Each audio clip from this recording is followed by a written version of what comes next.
Hey, what's going on guys? Eric here from Eric and Myles, and today I'm going to be answering the question whether the Sony Zeiss 16-35 f4 is still worth it.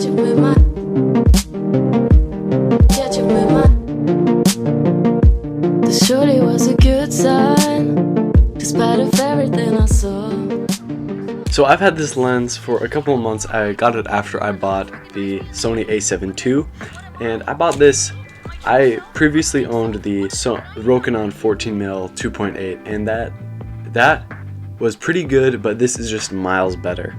Of course, the f-stop isn't as fast as 2.8, but because Sony's can perform so good in low light, you do notice it, but not that much. First, obviously the price. You can get this lens for under $800 easy.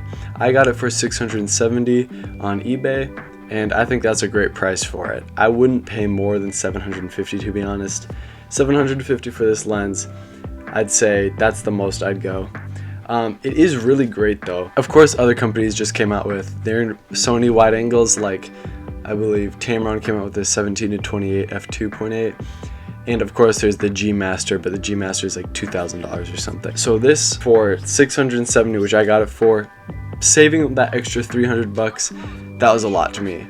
It gives me a lot more money to buy, stuff like a microphone. Other than being cheaper than its competitors, since it's a Sony native lens, like it is made by Sony and Zeiss, the autofocus performs a little better than that Tamron.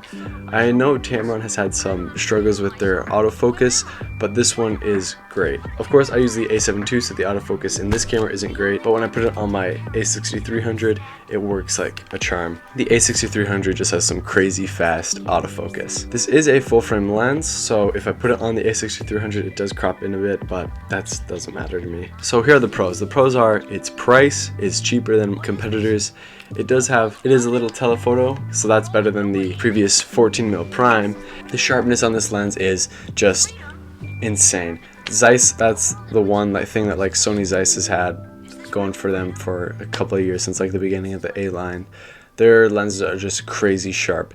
That Rokinon, it was sharp, but literally only in the middle. The outsides were just mushy, kind of gross, super like a ton of wide angle distortion going on. Now some of the cons. So the biggest con for me is the f-stop. Of course it is a Sony, so it can handle better low lights, but when you're losing that extra stop from 2.8 to 4, so I guess 1.2 stops, you do sort of notice it. Having to push that ISO rather than just the aperture, it kind of sucks, but you get used to it. You can handle it in low light situations. Like I shot a couple weddings with this with some terrible lighting. It worked. It wasn't like the best, but yeah, it worked completely fine. So is the 16-35 still worth it? I think so, unless you have a couple extra $100 to spend. Then go for the Tamron 17-28 f2.8. That just gives you a little quicker aperture and better low light performance. Other than that, the Sony Zeiss is just a great lens, super sharp for what I need it. Really great for weddings. Low light is the only thing it sort of struggles in, but not even really that bad. So if you like this video, remember to like, comment, and subscribe. Consider sharing with a friend if you thought it was helpful. Check out some of our other content, and I'll see you next time. At a Clippers game on the court side, watch a nigga shoot like a 4-5. They mad at me too, I got more fire. Why these bitches see you? Go home ride.